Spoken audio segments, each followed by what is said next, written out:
নমস্কার বন্ধুরা, আবারও একটা নতুন রেসিপি নিয়ে আপনাদের সামনে চলে এলাম।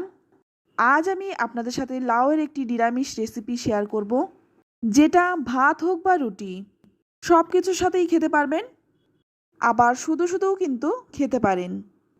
আর এটা খেতে কিন্তু ভীষণ ভালো হয়, যে কোনো দিন এটা বানিয়ে খেতে পারেন। আর এই রেসিপিটির নাম আমি দিয়েছি লাউয়ের পোলাও। যদি মনে হয় আপনারা অন্য কোনো নাম দেবেন তাহলে কমেন্টে লিখে জানাতে পারেন। চলুন তাহলে রেসিপিটি দেখে নেওয়া যাক। তো প্রথমে এখানে আমি একটা লাউ নিয়েছি। তো লাউয়ের সম্পূর্ণটা লাগবে না, আমার যতটুকু প্রয়োজন আমি কেটে নেব। তো এখানে আমি কিন্তু অর্ধেকটা লাউ নিয়ে নিলাম, বাদবাকিটা আমি রেখে দেব। আর এই অর্ধেক লাউটাই আমি কেটে নেব।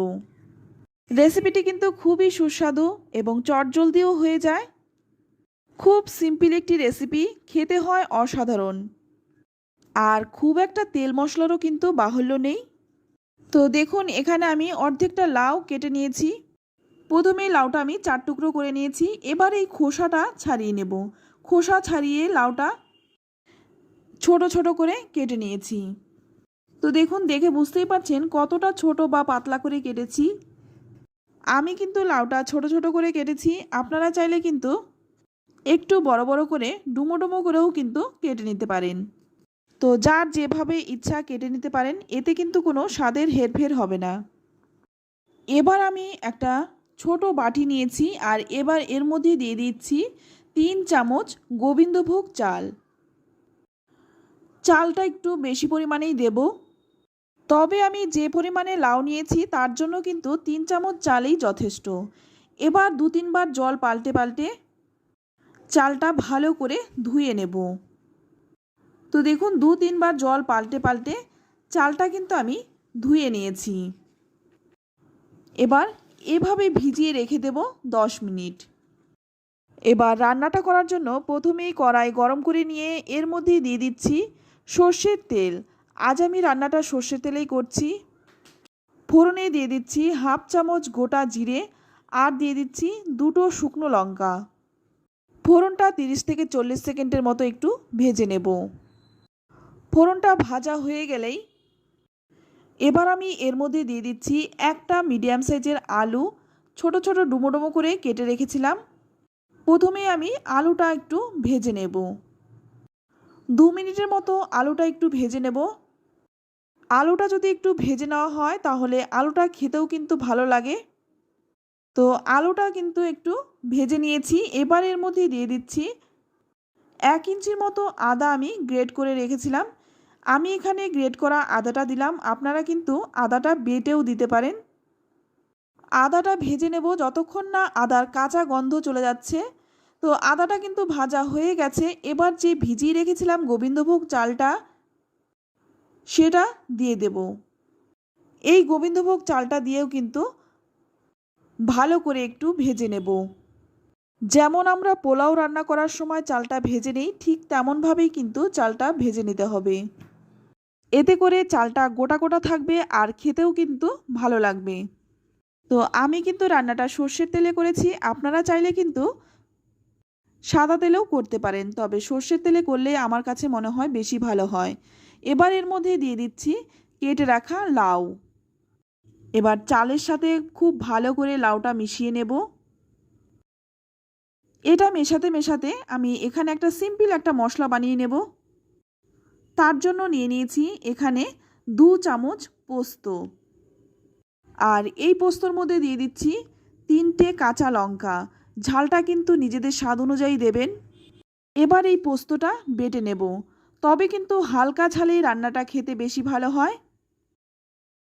তো এদিকে দেখুন লাউটা কিন্তু খুব ভালো করে নেড়েচেড়ে মিশিয়ে নিয়েছি। এবার এর মধ্যে দিয়ে দিচ্ছি স্বাদ মতো লবণ, আর দিয়ে দিচ্ছি 1 চিমটে হলুদ। এই হলুদটা আমি দিলাম, আপনারা চাইলে কিন্তু নাও দিতে পারেন। এবার নুন আর হলুদ দিয়ে ভালো করে নেড়েচেড়ে মিশিয়ে নেব। নুন দেওয়ার সঙ্গে সঙ্গে কিন্তু লাউ থেকে জল ছেড়ে দেবে, আর এই জলেই কিন্তু মোটামুটি চালটা সেদ্ধ হয়ে যাবে। এবার গ্যাসের আঁচটা কমিয়ে দিয়ে একটা ঢাকনা দিয়ে ঢাকা দিয়ে রাখবো 10 মিনিট। 10 মিনিট পর দেখুন ঢাকনাটা খুলে নিয়েছি। এবার ভালো করে নেড়েচেড়ে আবারও একটু মিশিয়ে নেব। অনেকেই আছেন লাউ খেতে খুব একটা পছন্দ করেন না, তাদের জন্য আজকের এই রেসিপি। একবার বানিয়ে খেলে বারবার খেতে চাইবেন। এবার আমি এখানে 3 চামচ পোস্ত বাটা দিয়ে দিচ্ছি আর সামান্য একটু জলও দিয়ে দিচ্ছি। তবে জলটা কিন্তু খুব বেশি দেব না, কারণ লাউয়ের জলেই কিন্তু চাল অনেকটাই সেদ্ধ হয়ে গেছে। এবার ভালো করে নেড়েচেড়ে মিশিয়ে দিয়ে আবারও কিন্তু ঢাকা দিয়ে রাখবো 10 মিনিট। আর এই সময় কিন্তু গ্যাসের আঁচটা কমানোই থাকবে। তো ঢাকনাটা খুলে নিলাম। এবার ভালো করে নেড়েচেড়ে মিশিয়ে নেব। আর এখন কিন্তু চালটা একদম সেদ্ধ হয়ে গেছে। তো আমি একটু দেখিয়ে দিচ্ছি। তো দেখুন চালটা কিন্তু একদম সেদ্ধ হয়ে গেছে। এবার আমি এর মধ্যে দেব চিনি। 1 চামচ চিনি দিলাম। এটা কিন্তু হালকা একটু মিষ্টি মিষ্টি হলে খেতে বেশি ভালো লাগে। আর চিনিটা কিন্তু অবশ্যই চালটা সেদ্ধ হয়ে যাওয়ার পরেই দেবেন, নইলে কিন্তু চালটা সেদ্ধ হতে অনেকটাই সময় লেগে যাবে।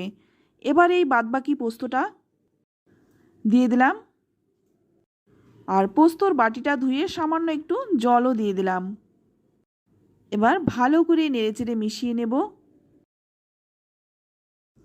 তো ভালো করে নেড়েচেড়ে মিশিয়ে নিয়ে আবারও কিন্তু একটা ঢাকা দিয়ে 5 মিনিট রেখে দেব। 5 মিনিট পর ঢাকনাটা খুলে নিলাম। আর এখন কিন্তু রান্নাটা একদম হয়ে গেছে। তো আমি এখানে কিন্তু কোনো রকম ঘি গরম মশলা দিইনি, কারণ এখানে আমি পোস্ত দিয়েছি। এবার ভালো করে নেড়েচেড়ে মিশিয়ে নিয়ে নামিয়ে নিচ্ছি। তো দেখুন তৈরি হয়ে গেল একদম দারুণ টেস্টি লাউয়ের পোলাও। একবার রান্নাটা করে খান, তারপর কমেন্টে লিখে জানান খেয়ে আপনাদের কেমন লাগলো। আর যাকেই এই রান্নাটা করে খাওয়াবেন সেই বলবে কিভাবে করেছেন, কি দিয়ে করেছেন, আর একদিন কিন্তু খাওয়াতে হবে। তো বন্ধুরা, রেসিপিটি ভালো লাগলে লাইক শেয়ার কমেন্ট করতে একদম ভুলবেন না। আর আপনি যদি আমার চ্যানেলে নতুন হয়ে থাকেন, চ্যানেলটা সাবস্ক্রাইব করে নেওয়ার অনুরোধ রইল। আজ এই পর্যন্ত, সকলেই ভালো থাকবেন। ধন্যবাদ।